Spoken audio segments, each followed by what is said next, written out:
Tony Hinchcliffe recently did a set at Madison Square Garden for Donald Trump's sold-out rally, and the reception from the crowd and then online after the fact has been all over the place. And today we're going to discuss all of this and why it's happening. I know you guys have been asking yourself, what is the correct opinion on all of this, and I am here to give it to you. I'm gonna share my opinion. It's the best opinion. People love my opinion so much, they're like, wow, this guy has such a great opinion. Bad Trump impression aside, before we talk about the monsoon of discourse surrounding Tony's set at the Trump rally, we need to first watch parts of the set for ourselves in their full context. The main joke that everyone has been up in arms about is this joke about Puerto Rico, so I will show that one first.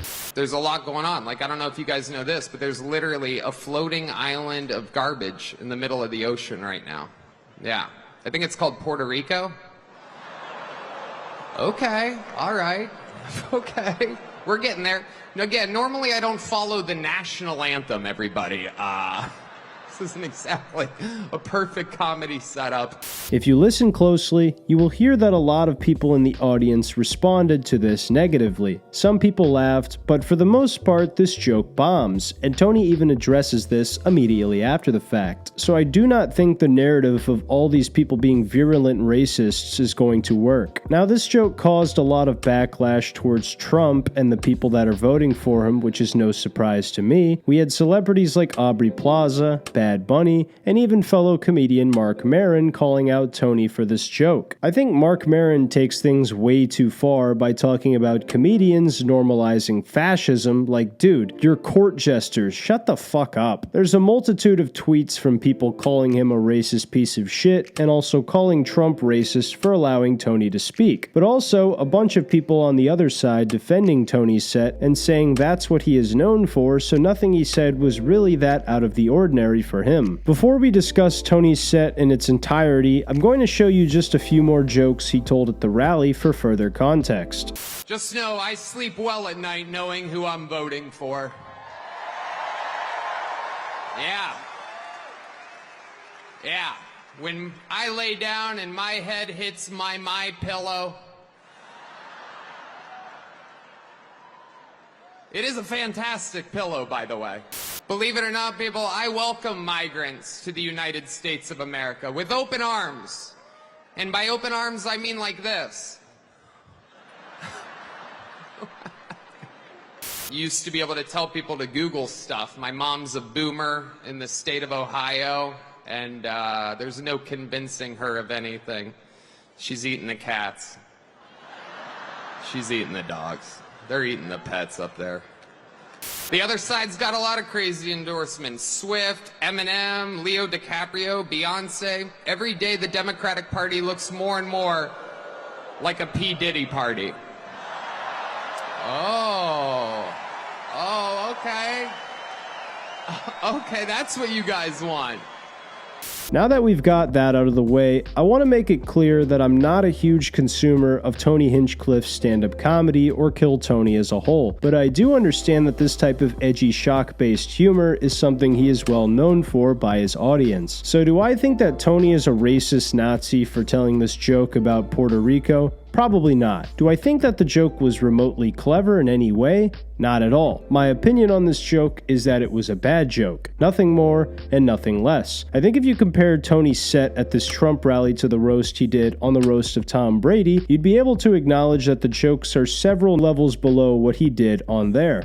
Bert Kreischer is a king. He looks like if the Tiger King and the Liver King only ate Burger King and had a liver that looked like Martin Luther King got beat up by Rodney King.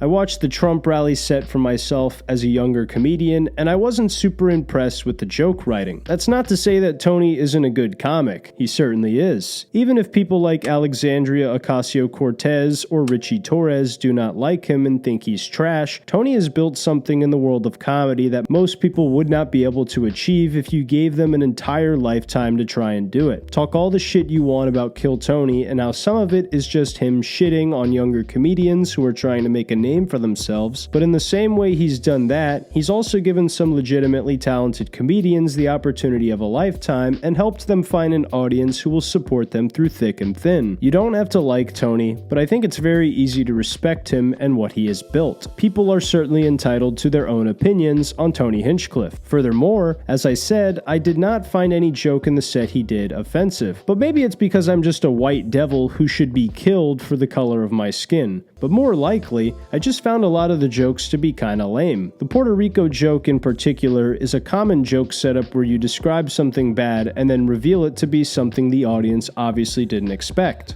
I don't know if you've ever been in these New York City cabs, but I got one of those cabbies, couldn't speak English, Saw his name there on the dash, I couldn't even pronounce it. I think it was something like Hideki or Rabu. Something like that.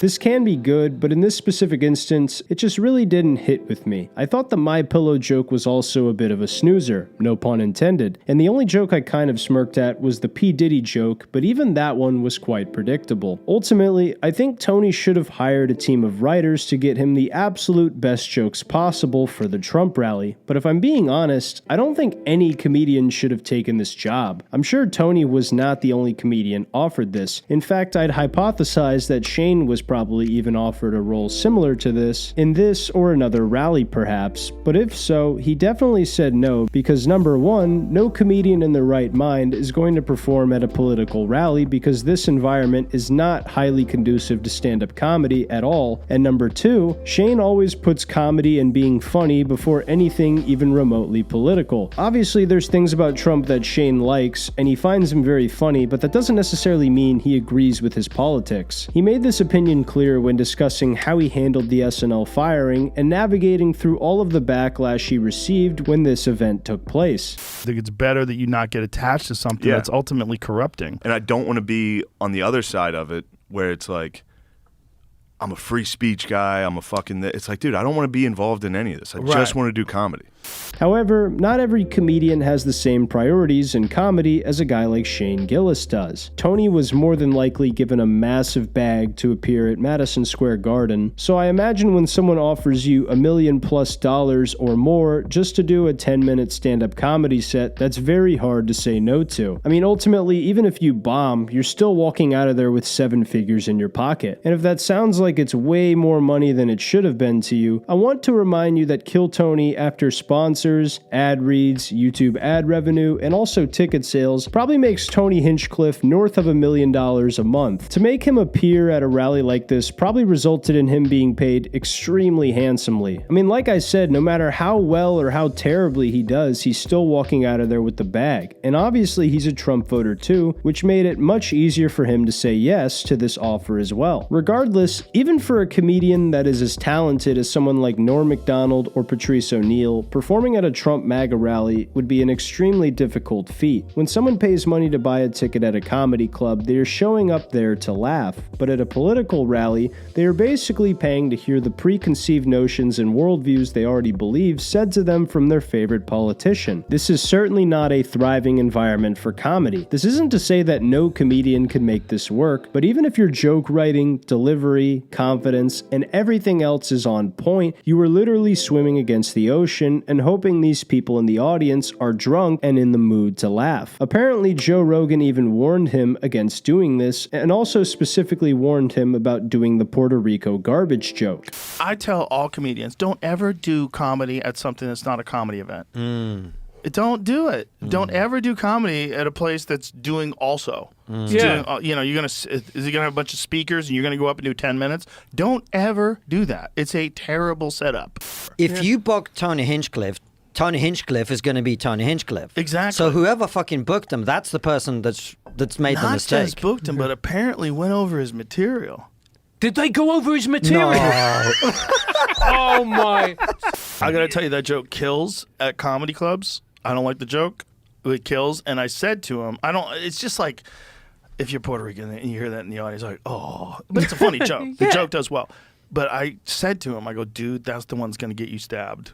Really? Yes. And he used to talk about it on stage, saying, Joe Rogan always says that's the one's going to get me stabbed. Like, So even Joe knows that this type of comedy set is setting yourself up for failure. With all that being said, I'd like to reiterate that I really didn't think Tony's jokes were as good as they should have been to take on such enormously challenging odds. But obviously at the end of the day, Tony probably doesn't care that much what we think, and his diehard audience will always be there. What's more, Tim Walz, the current running mate for Kamala Harris, had this to say towards Tony Hinchcliffe with AOC. When you have some a-hole calling Puerto Rico floating garbage, you should know that that's what they think about you. It's what they think about anyone who makes less money than them. And then we got a response from Tony, which was totally in character for him, saying that he's a comedian, these people have no sense of humor, and that Tim probably needs to change his tampon. A little cringe in the delivery, honestly, but it does make sense for Tony to be this way, because he does have a point about certain people on this political side completely ignoring the fact that Tony's a comedian, and trying to write it off as a speaker just being racist, when in reality it's a comedian trying to be funny. Whether you think he failed at being funny or not, he was attempting to be funny, and the intention is very important here. Not to mention, if there's anyone who can handle and appreciate negative press like this, it's Tony Hinchcliffe. Because a few years ago when Tony initially faced a cancellation and received backlash over the racial slurs he said on stage, after his opener named Peng Dang did a lot of material about being Asian, he basically just handled it accordingly and moved on, and now he runs one of the biggest comedy shows in the world. So obviously it didn't impact him enough to hurt his career at all. In fact, it seems like it has only helped Tony in the grand scheme of things. Tony has even said he firmly believes that if you're funny enough and you are quote-quote canceled, that it will only help your career. 4 or 5 days after that incident, for the first time ever,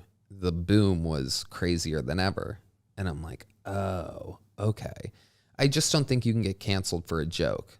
I've noticed that anyone who gets canceled for a joke, in trouble for a joke, if they're funny, it accelerates their career 100-fold. This happened to Shane Gillis. Yeah, with Saturday Night Live. Yeah, and you look at that mistake. And it would seem in this case that this applied to him when he said the Asian slurs in a joke, and it won't surprise me if the Trump rally has a similar effect on his career. Something I think is worth pointing out is that Trump was initially told by Joe Rogan that he should hire Tony Hinchcliffe for this set, but then after the set took place, Trump basically disavowed Tony Hinchcliffe and said that this set was not what he wanted, or predicted that he would do. Never saw him, never heard of him, don't want to hear of him. I have no idea. They put a comedian in, which everybody does. You throw comedians in. You don't vet them and go crazy. It's nobody's fault. But somebody said some bad things. Now, this felt a little weird from Trump, but you know, it is what it is. Now, some people have been asking, will this whole debacle with Tony Hinchcliffe affect the outcome of the election? And that's a good question. My answer is, I don't fucking know, honestly. I really think that the diehard Trump fans are going to support him no matter what, and the same with the diehard Kamala fans. Whichever way the election is swaying towards, I don't think that this event is going to be impactful enough to drastically sway the results of the election. However, if I'm wrong, and it does have an impact, that would be absolutely fucking hilarious. If Tony Hinchcliffe was a Trump supporter who just wanted to make the people at his rally laugh, and it ended up costing Trump the entire election, that would be one of the funniest things any comedian in history has ever done. Shane Gillis actually weighed in on this and said something similar about Tony's set at the Trump rally. I can't get Hinchcliffe off the brain, dude. Bro. That's all I think about. All day. It makes me laugh. It's the funniest thing ever. It's the funniest thing that's happened. If Trump loses, it's the ultimate. And it is Tony's fault. And because of that, World War III does take place. Tony Hinchcliffe is Archduke Franz Ferdinand. Dude, I'm going to be holding my whole family, and I'm going to see the blast radius before we go out in a hot flash. I'm going to go, an island of garbage? You can see the blast radius, and you're going to go, unbelievable. Just going to dust, dude. I agree with Shane. Anyway, I think most of the people talking about this the most are the loud minority, and that most people probably didn't care that much about this joke ultimately, and they'll probably still vote the same way they would have before the joke was said. In my opinion, if one joke from a comedian is enough to make you completely change who you vote for, then you probably shouldn't be voting in the first place, but maybe I'm gay for thinking that. Call me gay in the comments down below if that upset you and you want to get revenge on me. Please, call me gay. I mean, based on the the nature of the internet, this will probably be one of those things that is forgotten in a matter of weeks, and depending on the outcome of the election, it will either be a defining point in how loyal Trump's supporters are, or the thing that ruined Trump's chances of re-election. In conclusion, do I think Tony is racist and hates all Puerto Ricans because of his garbage joke? No, I don't. But was this set some of his best work? Definitely not. I really think this setup would be a nightmare for just about any comedian you could name, and Tony certainly did not rise to the occasion in my opinion. However, that doesn't change my view of him at all, and I think overall him and his show's impact has been a net positive in the world of comedy. Personally though, the show's just really not for me. Anyway, what do you guys think? Were you offended by Tony's set at the Trump rally? Did you find any parts of it funny? Also, do you think it's going to have a noticeable impact on the election? Let me know what you guys think in the comments down below. As always, I want to thank you for watching the video, leaving a thumbs up, and subscribing if you're new to the channel. That's all I got for you. I love you guys, and I'll see you in the next one. Take care.